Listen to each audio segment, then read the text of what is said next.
Eu quero convidar você a abrir sua Bíblia no Evangelho de Mateus, no capítulo 4.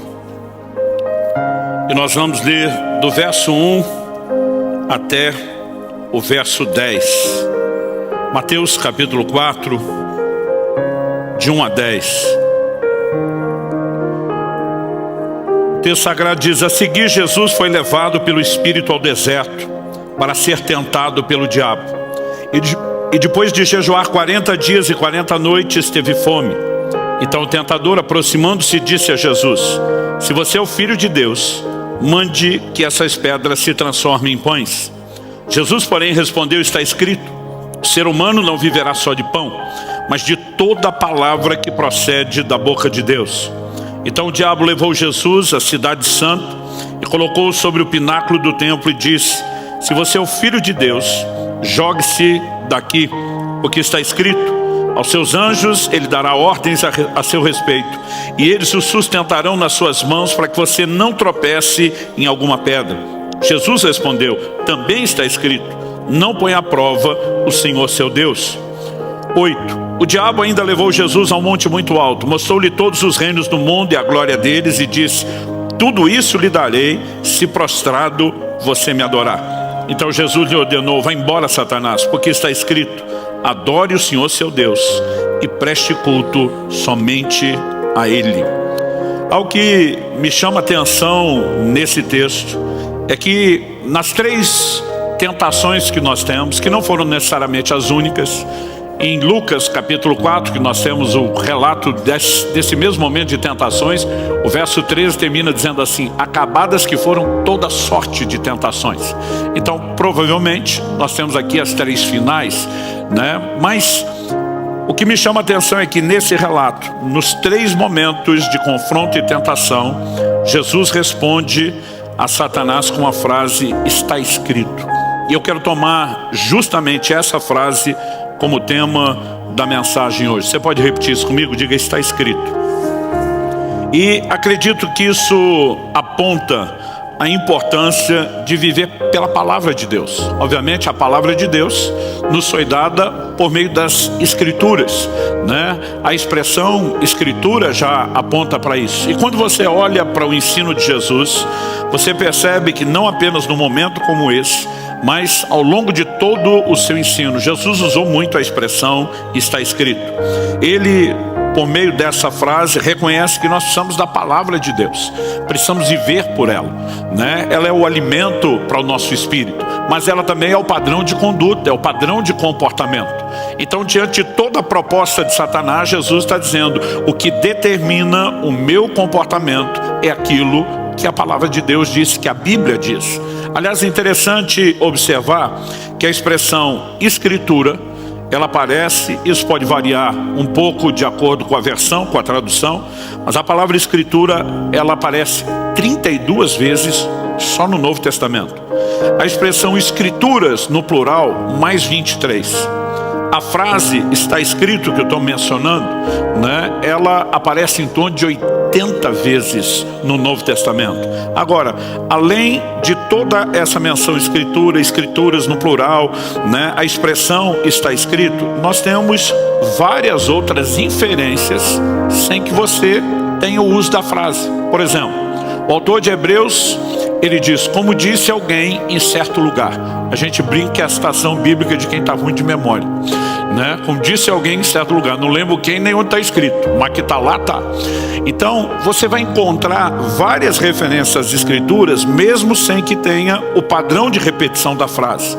Em outras ocasiões nós vamos ver, né, expressões como Deus ordenou, o mandamento de Deus, palavra de Deus, e aí você vai subindo esse número de forma exponencial. No Evangelho de Mateus, no capítulo 15, por exemplo, nós vemos já no verso 3, Jesus questionando os judeus dos seus dias: por que vocês transgridem o mandamento de Deus por causa da tradição de vocês? Jesus está dizendo: vocês não têm direito de colocar uma tradição em rota de colisão com o mandamento de Deus. O que Jesus queria dizer quando fala do mandamento de Deus? No verso 4 ele diz: porque Deus disse. Onde é que Deus disse? Honre o seu pai e sua mãe. Ele está se referindo às escrituras. Depois ele vai dizer no verso 6: assim vocês invalidam a palavra de Deus por causa da tradição de vocês. Então, nós vamos ter expressões como mandamento de Deus, ordenança de Deus, né? A palavra de Deus, e tudo isso aponta para a mesma verdade que Jesus está sustentando de forma prática, no confronto com Satanás, nos seus ensinos. Qual? Nossa vida é guiada, é regida pela palavra de Deus. Ela não é apenas o nosso código de fé, ela também é o código de conduta, ela é a determinação do que cremos, ela estabelece os limites, os parâmetros da nossa fé, e é muito importante que a gente possa compreender isso. Mas eu acredito que de tempos em tempos é importante que a gente seja não só instruído, mas lembrado, né, de que a autoridade desse livro, tão importante a ponto de Jesus dizer: tudo o que eu faço está dentro dele. A autoridade desse livro, que é quem interpreta a si mesmo, né? Eu gosto dessa frase que eu ouvia meu pai dizer muito: é a Bíblia que explica a Bíblia. Quando Jesus responde à primeira tentação de Satanás dizendo está escrito, o diabo entra na próxima tentação: por que é que você não pula do pináculo do templo? E aí o diabo vai dizer: porque está escrito, aos seus anjos dará ordem a teu respeito, para que te guardem todos os teus caminhos, né? Qual é a resposta de Jesus? Jesus diz: também está escrito. Quando ele volta com o também está escrito, ele não estava dizendo que o diabo citou um texto errado. O texto que ele citou estava correto, ipsis literis, mas a aplicação, ela estava em colisão com outras porções das Escrituras. E é o que eu e você precisamos entender, que esse livro é completamente harmônico, o que por si só já é um grande milagre. Como se você simplesmente, né, começa a avaliar a produção desse material, e daqui a pouco nós já vamos dar o detalhe de quanta gente, em quanto tempo participou, contribuiu, usadas por Deus para nos fornecer esse material, como nós podemos ter algo que ao longo da história não apenas, né, nunca pode ser descredibilizado, como pelo contrário, sustenta a sua autoridade, porque fala antecipadamente de coisas que ainda iriam acontecer. Nós já temos muitas profecias que se cumpriram à risca, e temos outras que seguem se cumprindo. Então, ao que eu e você precisamos reconhecer é que há uma autoridade por trás desse livro, e essa autoridade é a sua inspiração divina. Você pode dizer amém? Então, quando eu pergunto se pode dizer amém, você pode dizer posso ou não posso. Eu não tinha pedido para vocês falar amém, estou brincando. Vamos lá. E 2 Timóteo, é que normalmente eu tenho que pedir 2 vezes. Vocês responderam tão rápido, tão intenso, que eu fiquei até impressionado. Segunda carta de Paulo a Timóteo, no capítulo 3, nos versos 16 e 17, ele diz assim: toda a Escritura é inspirada por Deus e útil para o ensino, para a repreensão, para a correção, para a educação na justiça, a fim de que o servo de Deus seja perfeito e perfeitamente habilitado para toda boa obra. Eu vou pedir de vez em quando, só para efeito didático, que você repita algumas frases comigo. Então, o início desse verso 16, você pode repetir comigo? Diga: toda a Escritura é inspirada por Deus. Então, gente, para nós o importante não é só reconhecer Escritura inspirada, mas toda Escritura é inspirada por Deus. Então, olhamos para esse livro e reconhecemos a inspiração divina. E de vez em quando eu tenho pessoas que me abordam, que questionam: mas o livro foi escrito por homens. Eu digo: é lógico, não foi Deus que desceu, escreveu com o seu dedo, como fez com as primeiras, né, 2 tábuas de pedra que ele confiou a Moisés. Mas, embora ele tenha levantado e usado pessoas, a Bíblia nos mostra que foram pessoas inspiradas por Deus. Na segunda epístola de Pedro, no capítulo 1, nos versos 20 e 21, a Bíblia diz assim: primeiramente, porém, saibam que nenhuma profecia da Escritura provém de interpretação pessoal, porque nunca jamais qualquer profecia foi dada por vontade humana. Entretanto, homens falaram da parte de Deus, movidos pelo Espírito Santo. Então, se puder, repita comigo: falaram da parte de Deus, movidos pelo Espírito Santo. Então, nós temos uma participação, obviamente, dos homens que foram inspirados, como diz Paulo a Timóteo, movidos pelo Espírito Santo, como diz Pedro. Mais de 40 pessoas estão entre o grupo de escritores, num período de mais de 1500 anos, de culturas, línguas, profissão, formação, status sociais completamente diferentes. Me diga qual a probabilidade estatística de um grupo de gente desconhecido, de lugares e épocas e culturas e formação tão diferentes, produzir um material tão harmônico.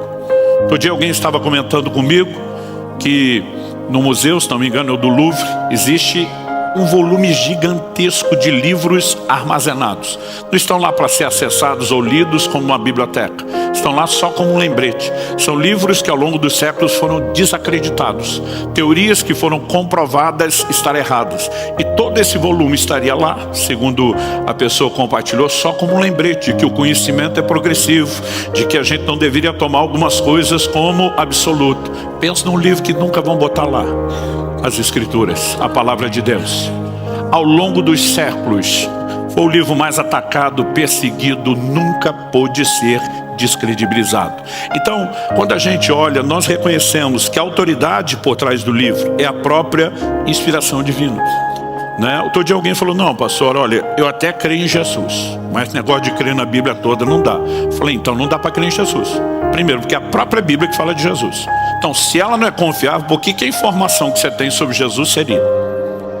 Falei, além disso, mesmo que você diga, não, eu tenho uma experiência com o próprio Jesus, aí você olha para o fato de que ele validou as Escrituras.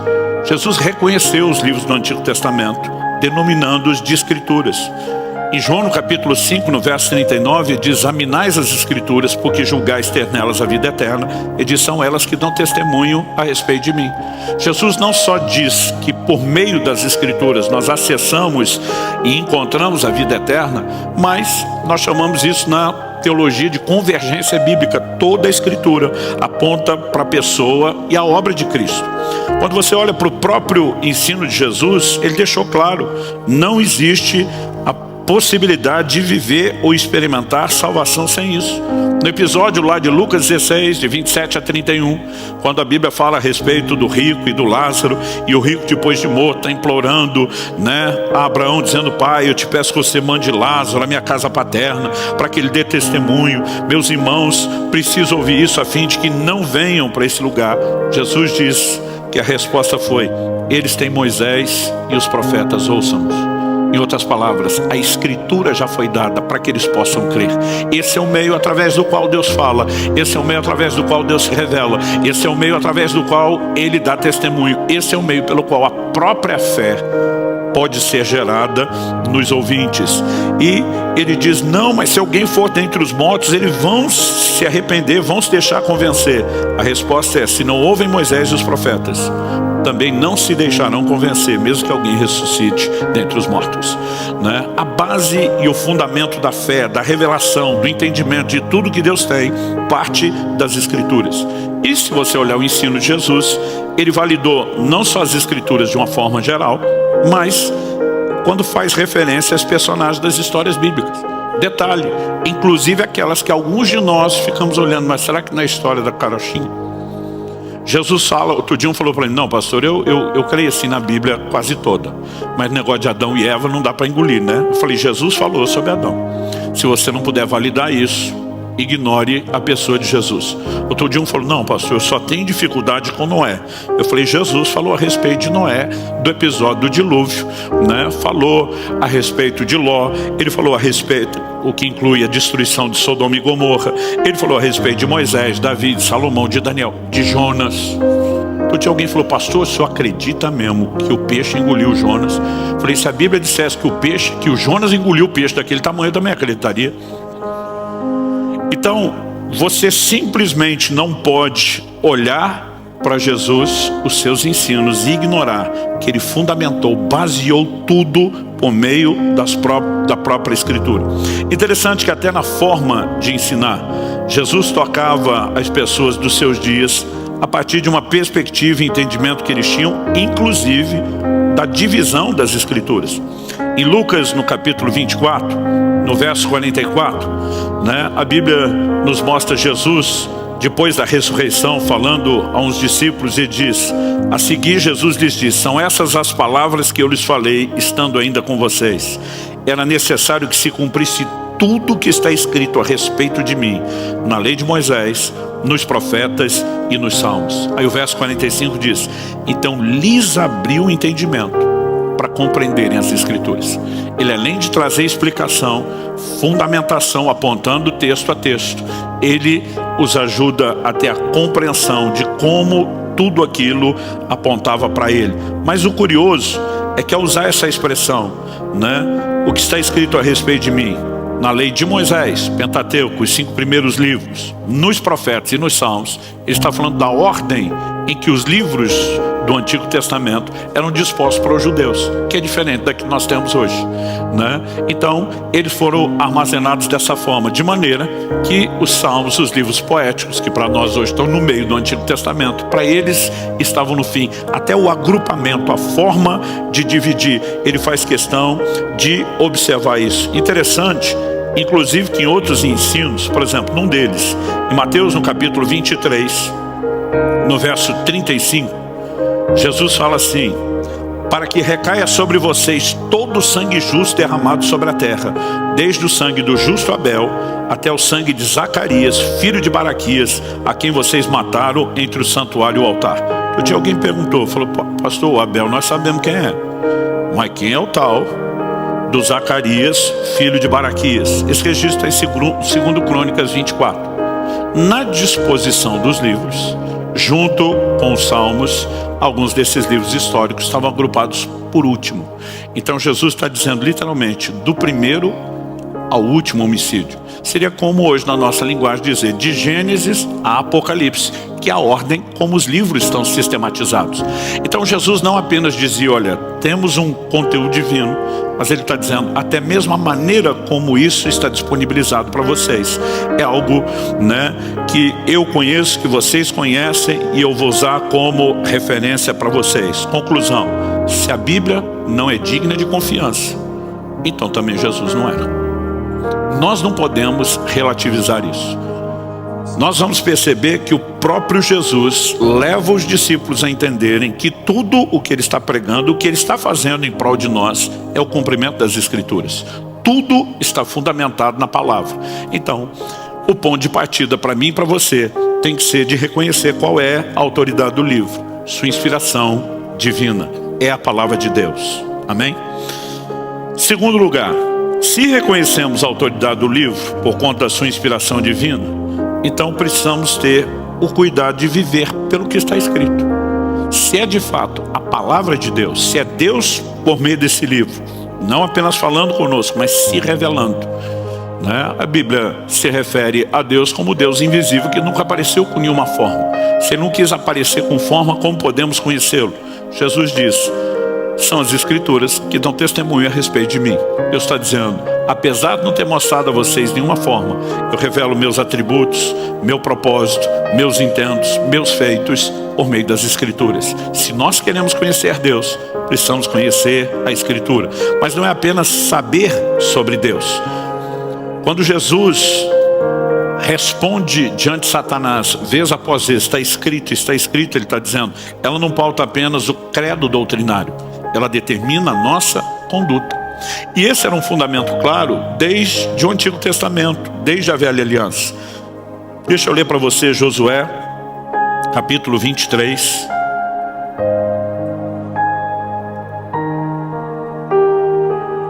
E o verso 6.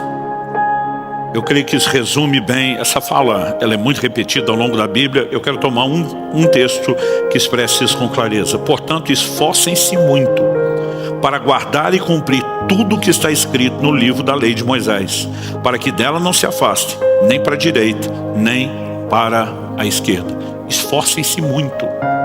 Ou seja, nós precisamos falar de um cuidado, de um zelo, de uma dedicação. Esforcem-se muito para quê? Para guardar e cumprir tudo que está escrito no livro da lei. Você pode repetir isso comigo? Diga, esforcem-se muito para guardar e cumprir tudo que está escrito no livro da lei. Então, essa sempre foi a mentalidade que pautou a construção da nossa fé. O próprio Jesus, ao anunciar o Evangelho, né? Hebreus capítulo 2, verso 13 nos diz que a salvação foi anunciada inicialmente por Nosso Senhor e continuada depois pelos que a ouviram. Ou seja, o que os apóstolos fazem é dar continuidade à mensagem que Jesus pregou. Na verdade, todos os detalhes do Evangelho que eu e você temos, né, foram uma ordenança do próprio Jesus. Quando você olha, por exemplo, para o final do Evangelho de Lucas, no capítulo 24, o Senhor os comissiona a pregar, né? Verso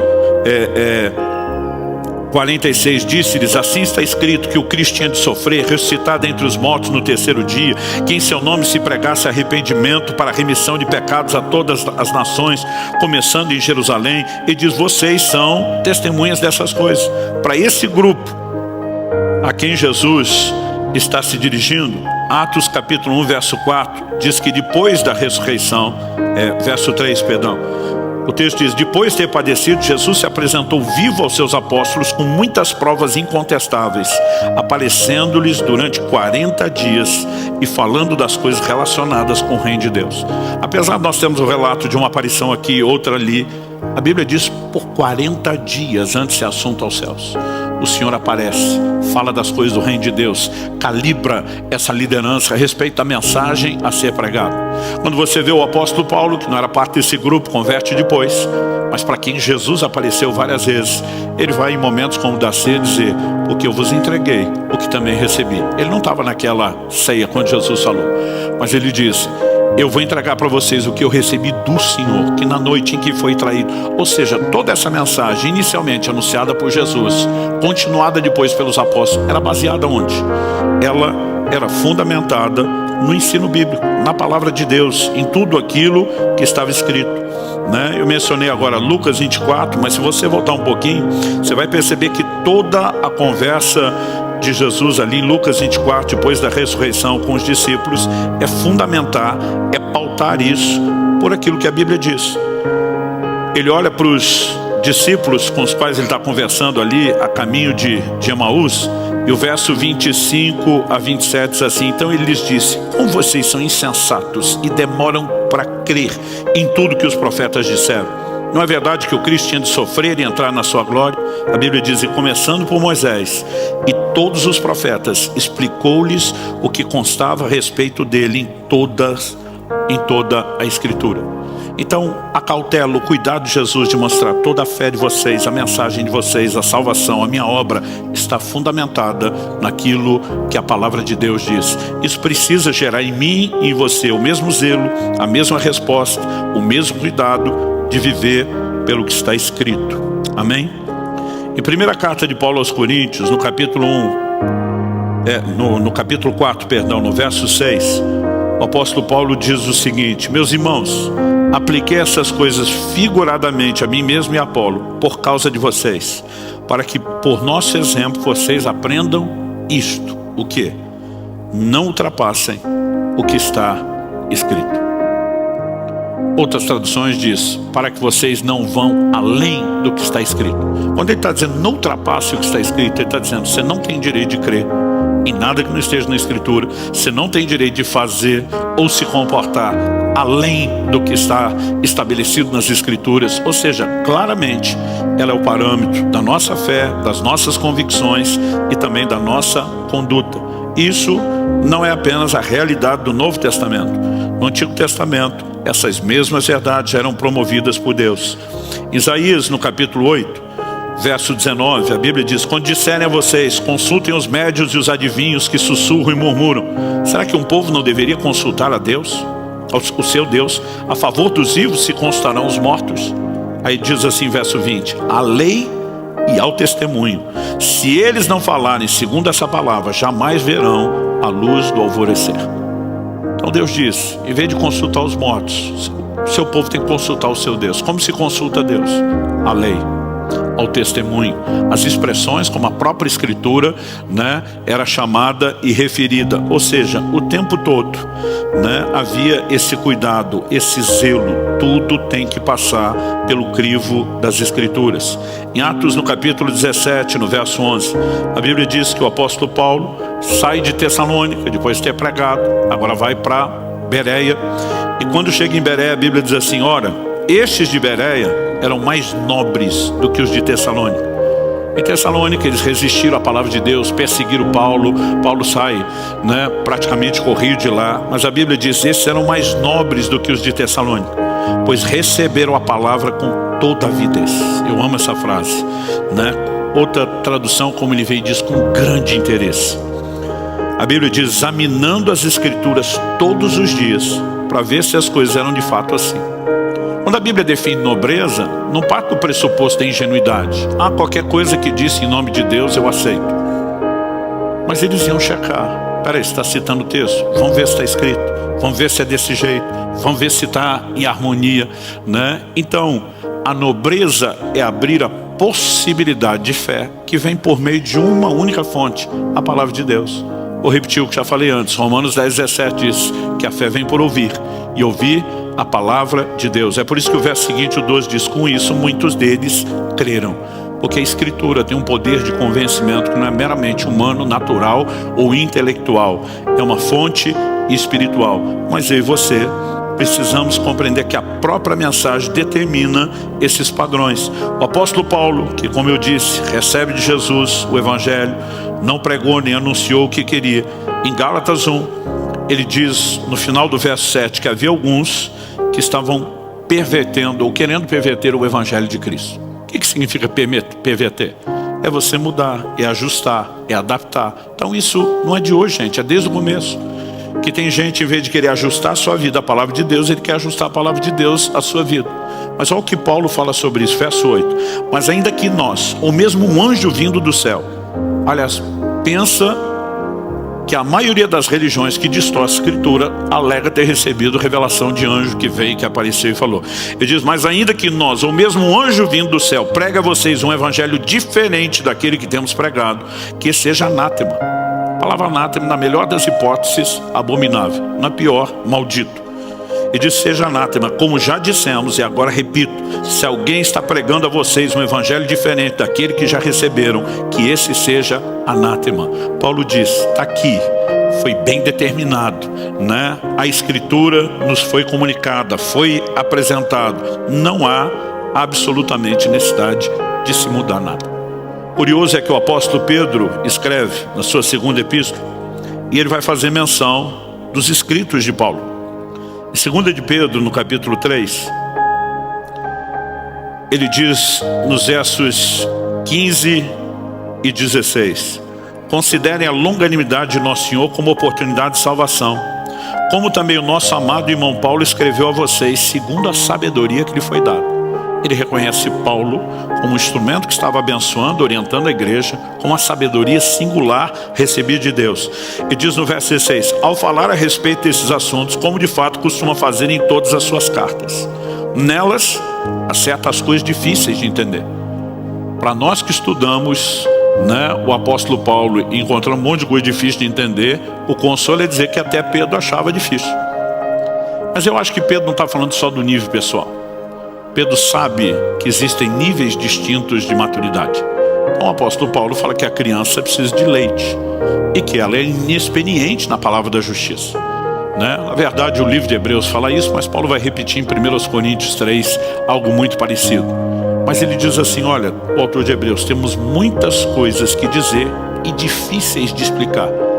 Difícil de explicar só por uma questão de mentalidade e raciocínio. Ele diz: não, porque vocês se tornaram tardios em ouvir. Existem pessoas que não têm estrutura por entendimento, de crescimento espiritual. Mas aí ele diz assim: nelas há certas coisas difíceis de entender, que aqueles que não têm instrução e são instáveis deturparão, como também deturparão as demais escrituras para a própria destruição dele. O que é interessante é Pedro dizer: não só estão distorcendo o que Paulo está falando, eles distorcem as demais escrituras. Mas ao dizer as demais escrituras, o apóstolo Pedro, que andou com o Senhor Jesus, um dos primeiros grandes líderes da igreja, está chamando as epístolas de Paulo do quê? De escrituras. Ou seja, já nos dias dos apóstolos, eles reconheceram que além de toda a fundamentação, né, que as próprias cartas de Paulo tinham em cima do Velho Testamento, elas eram parte das Escrituras, e ele estava dizendo, a gente tem que andar nelas e não pode deturpá-las. Aonde isso deve nos levar? A um cuidado, a um zelo, né? Zelo este que foi, não vou dizer restaurado, mas que volta a ser promovido na época da Reforma Protestante. A igreja, espiritualmente falando, entra em declínio, negocia verdades ao longo da história, mas a partir da Reforma Protestante, uma, né, das ênfases, das teclas nas quais se batia, eles falam muito das 5 solas, sola Escritura, somente a Escritura. O que nós cremos é aquilo que a palavra de Deus diz. Agora, em terceiro e último lugar, se reconhecemos o que eu falei em primeiro, a autoridade do livro, que vem da inspiração divina e é a palavra de Deus. Se isso gera em mim e em você o cuidado de dizer, não, nós só podemos viver, crer naquilo que está escrito. Então, em terceiro e último lugar, para viver pela palavra, nós temos que conhecê-la. Isso significa o quê? Que todos nós temos uma responsabilidade de conhecer a Escritura. Em Mateus 22, 29, Jesus diz, errais, não conhecendo as Escrituras.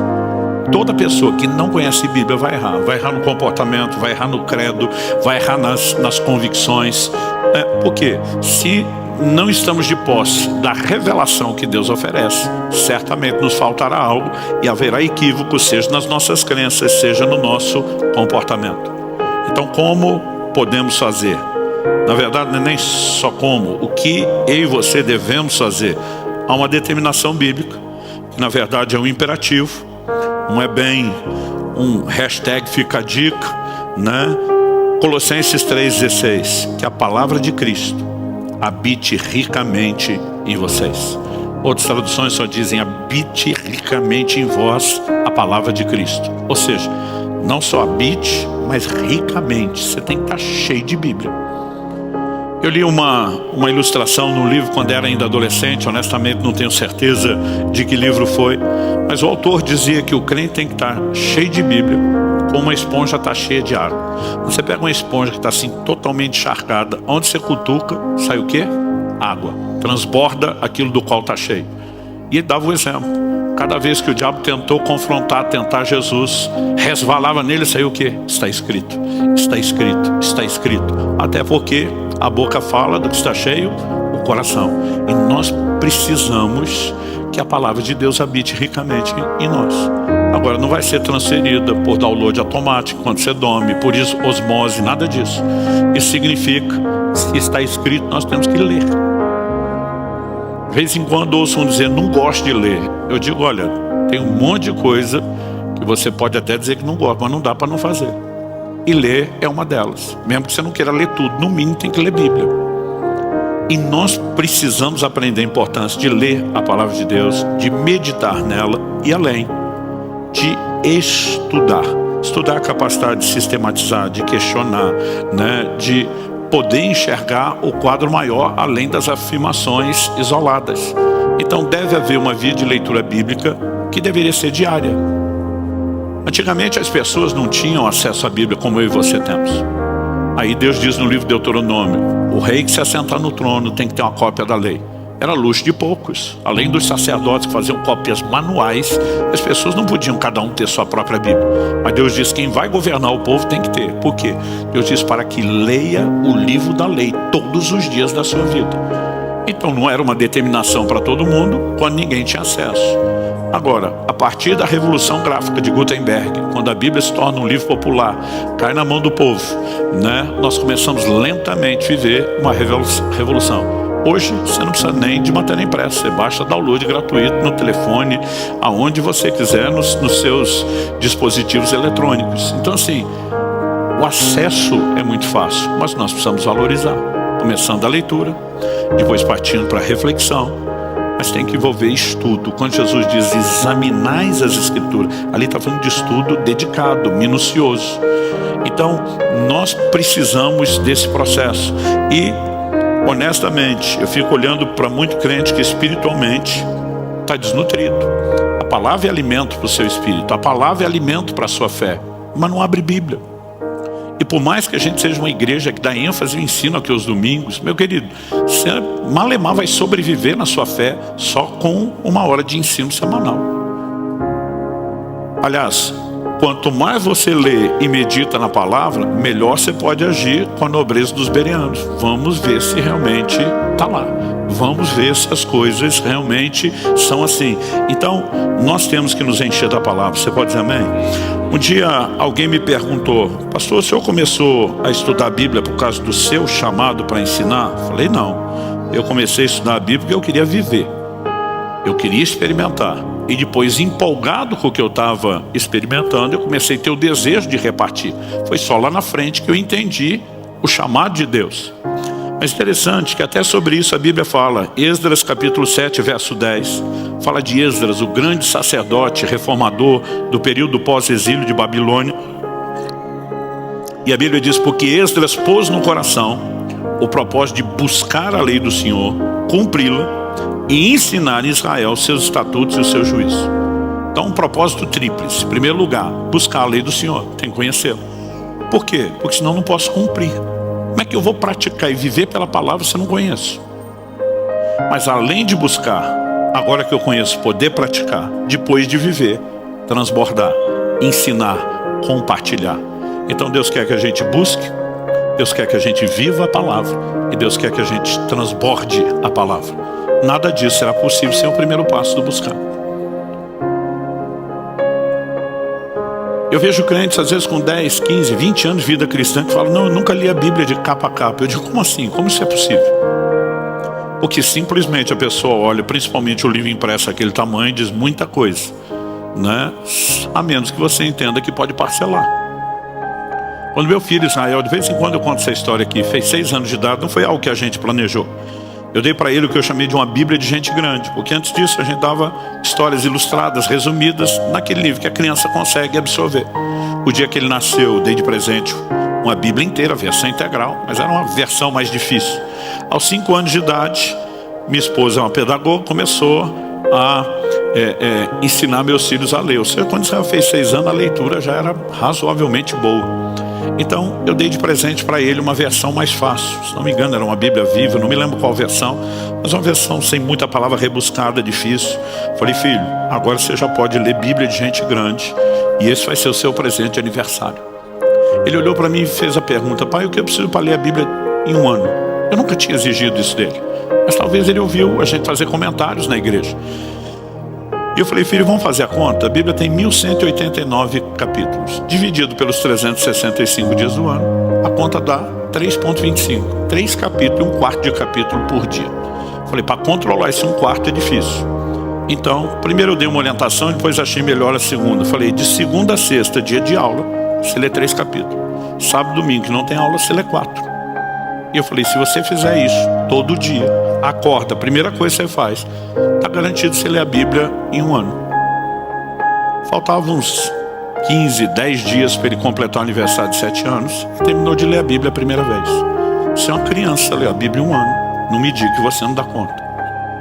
Outro dia eu falei: não, pastor, minha vida é corrida. Eu falei: parcelo, um capítulo de manhã, um no almoço e outro antes de dormir.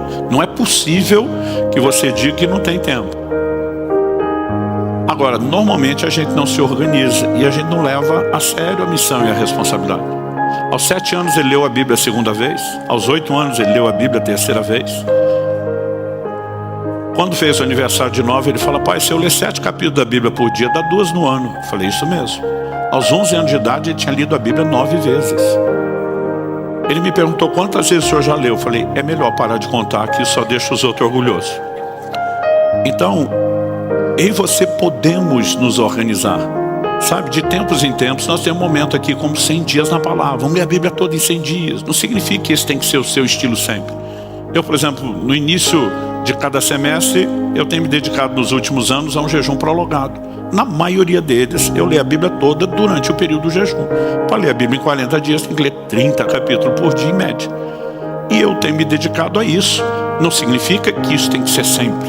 Mas a gente precisa se organizar, se estimular. Para quê? para que a palavra habite ricamente em nós. Quem está entendendo? Então assim, desde já eu quero encorajar vocês, não só a lerem mais a Bíblia, mas em momentos onde a gente faz uma movimentação, né, como essa de chamar a igreja, é para que a gente possa fortalecer a consciência, possa fortalecer, né, esse bom hábito, além do benefício pessoal, do conhecimento, do alimento que você recebe para o seu espírito e para a sua fé. É lógico, como eu disse, o propósito final é que isso também não pare em nós e possa ser compartilhado. E só consegue compartilhar quem tem aquilo para poder oferecer. A gente mencionou antes em 2 Timóteo 3,16 que toda a escritura é inspirada por Deus. Mas a Bíblia diz que o ensino é útil para correção, para repreensão. E a Bíblia diz para que o homem de Deus seja completo e perfeitamente habilitado para toda boa obra. Então a palavra vai trabalhar em nós, vai nos transformar. Jesus em João 17, na oração sacerdotal, como a gente chama, ele ora pelos seus discípulos e diz: Pai, santifica-os na verdade. E diz: tua palavra é a verdade. Tiago capítulo 1, verso 21, recebei com mansidão a palavra em vós implantada, a qual é poderosa para restaurar a vossa alma. Salmo 19, 7, a lei do Senhor é perfeita e restaura a alma. O que é restaurar a alma?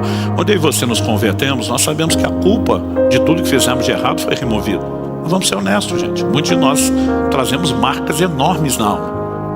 E não existe nada que seja tamanha fonte de cura e restauração emocional como a palavra de Deus. Ela não vai gerar alinhamento só no comportamento. Ela vai trazer cura, restauração nas emoções. Quem está entendendo? Nós precisamos disso. É inegociável. Então, ao olhar declarações como essa tão repetida na Bíblia, está escrito, a pergunta é: eu e você temos uma capacidade de, diante do dia a dia, seja diante de tentações, diante de escolhas, poder dizer está escrito? Porque se eu e você não gastarmos tempo com a palavra, nós não vamos conseguir chegar lá. Em 1 de Pedro, no capítulo 3, a Bíblia nos chama a estar sempre prontos e preparados, ou seja, é uma responsabilidade. Pronto e preparado para quê? O texto diz, 1 de Pedro 3,15, pelo contrário, santifiquem a Cristo como Senhor no seu coração, estando sempre preparados. Diga comigo, sempre preparados. Estando sempre preparados para responder a todo aquele que pedir razão da esperança que vocês têm. Tem gente que até crê, mas sequer consegue compartilhar ou explicar sua fé, ou sequer consegue sobreviver a ataques contra a sua fé. Eu sonho com um dia, e eu oro, onde nossa escola bíblica fica aqui congestionada, o povo disputando vaga, ansioso para aprender, porque de alguma forma isso, gente, não reflete só um desafio de agenda, reflete uma falta de reconhecimento de importância. Se entendemos o que é esse livro, nós vamos, como o salmista, dizer: quanto amo a tua lei. Eu não consigo acreditar um crente que diz que ama a Bíblia, mas não abre, não estuda, não se interessa, não fala a respeito dela. Então ela precisa voltar a ocupar um lugar de importância na minha e na sua vida. O apóstolo Paulo escreve aos Coríntios, ele fala da reconciliação que nós recebemos em Cristo, mas ele vai dizer que o mesmo Deus que nos reconciliou em Cristo nos confiou a palavra da reconciliação. Basicamente a Bíblia está dizendo que nós somos reconciliados com Deus para reconciliar outros, repartindo a mesma palavra que nos alcançou. Aliás, a gente tem um mote aqui, né, relacionado ao nome da igreja, Alcance, que é em cima de Filipenses 3,12. Paulo diz: eu prossigo para alcançar aquilo pelo qual fui alcançado. E a gente usa a expressão alcançados para alcançar. A gente poderia dizer reconciliados para reconciliar, né? A mesma palavra que alcançou a mim e você tem que transbordar de mim e de você para a vida de outros. Mas para isso, nós vamos ter que familiarizar com o livro. Quem está entendendo, diga amém. Não vim aqui te apontar o dedo, te acusar de estar lendo pouco, mas eu quero te encorajar a fazer mais. Mesmo aqueles de vocês que amam a palavra, que amam as escrituras, nós podemos nos dedicar mais ao estudo, à compreensão, não apenas para ter informação, não apenas para fortalecer o credo doutrinário, mas para viver plena transformação e para que a gente não seja enganado. Quando você olha desde o Éden, qual é a manobra de Satanás quando você vê a conversa dele com Eva? Ele diz, por que você não come da árvore? Não, Deus disse. Não foi bem isso que Deus disse. É sempre uma tentativa de distorcer a Escritura. Na tentação de Jesus, nós vemos a mesma coisa. Ele tentando aplicar de forma distorcida a Escritura. Agora, o curioso é que a Bíblia nos adverte de que a mesma manobra segue sendo repetida. Em 2 aos Coríntios 11:3, Paulo diz, temo que assim como a serpente com a sua astúcia enganou Eva, assim também a mente de vocês seja corrompida e se afaste da simplicidade e pureza devida a Cristo. Ou seja, o diabo segue usando a mesma manobra, tentando distorcer a Bíblia. É por isso que nós precisamos ser fortalecidos, para como Paulo disse em Efésios 4:14, para que não sejamos arrastados, pelas ondas, levados de um lado para o outro por qualquer vento de doutrina. Hoje você vê cristãos que são expostos ao engano muito rápido. E alguns estão na moda da boa intenção. Eu vejo novos convertidos que estão nessa sede de aprender. Aí porque estão na sede de aprender, os caras já entram em tudo quanto é fora de internet, sem saber quem está falando o quê, tentando discutir assuntos para os quais eles não têm a mínima estrutura. Eles não têm nem o fundamento básico e estão tentando discutir aquilo que os teólogos estão brigando há 2000 anos. E muitas vezes isso para alguns não é sadio. Então, o melhor caminho, eu e você vamos nos enchendo da palavra, vamos aprendendo, vamos crescendo. E de acordo com a maturidade, aí sim a dieta vai mudando para você poder sair do leite para o alimento sólido. Mas nós temos a responsabilidade de nos encher da palavra de Deus. E esse, basicamente, é o meu encorajamento para você hoje, apesar de construir toda essa lógica. Se o próprio Jesus tratou dessa forma, os apóstolos trataram, eu e você temos que viver pela palavra. A autoridade do livro é a sua inspiração, o zelo de viver, e para poder viver nós temos que conhecer. Eu acredito que a nossa capacidade de conhecer, entender, desfrutar Deus é proporcional à maneira como nós nos envolvemos com a palavra de Deus. Então ame a Bíblia, leia, medite, estude, procure crescer, invista no conhecimento. A gente o tempo todo está recomendando materiais que te ajudam no conhecimento bíblico. Temos uma escola, temos muitas coisas que apoiam essa estrutura, mas tem começado o seu envolvimento pessoal e diário com a própria Bíblia. Você recebe essa palavra em nome de Jesus? Vamos ficar em pé para parecer que está acabando.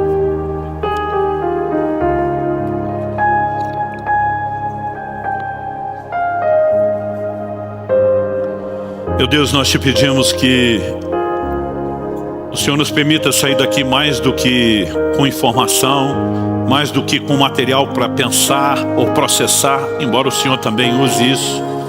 Nós oramos por despertamento. Nós oramos que o coração possa ser de fato atraído para a palavra. Que a percepção de importância venha mais do que por uma conclusão intelectual, racional daquilo que foi dito. Nós oramos que de fato o Teu Espírito provoque isso nos nossos corações. Nós oramos que o Senhor nos guie, que assim como o Senhor abriu o entendimento dos discípulos do caminho de Emaús para entender as Escrituras, que o Senhor faça o mesmo em nós. Que possamos, ó Deus, aprender a orar como o salmista, desvenda os meus olhos, para que eu contemple as maravilhas da Tua lei. Que o nosso relacionamento com a Bíblia não seja apenas o cumprimento de uma obrigação, o esforço religioso de algo sem sentido ou sem emoção. Pai, nós oramos que possamos cavar cada vez mais fundo e experimentar cada vez mais a compreensão que o Senhor tem, a fé que provém das Escrituras, a convicção, a santificação, as experiências que virão por meio dela. Conduze-nos. Nós oramos em nome do Senhor Jesus. Que aquilo que o Senhor começou não só a falar, mas a fazer, transborde, valendo desse culto, dessa reunião, siga crescendo até cumprir plenamente o seu propósito. Nós te pedimos em nome de Jesus. Amém. Amém.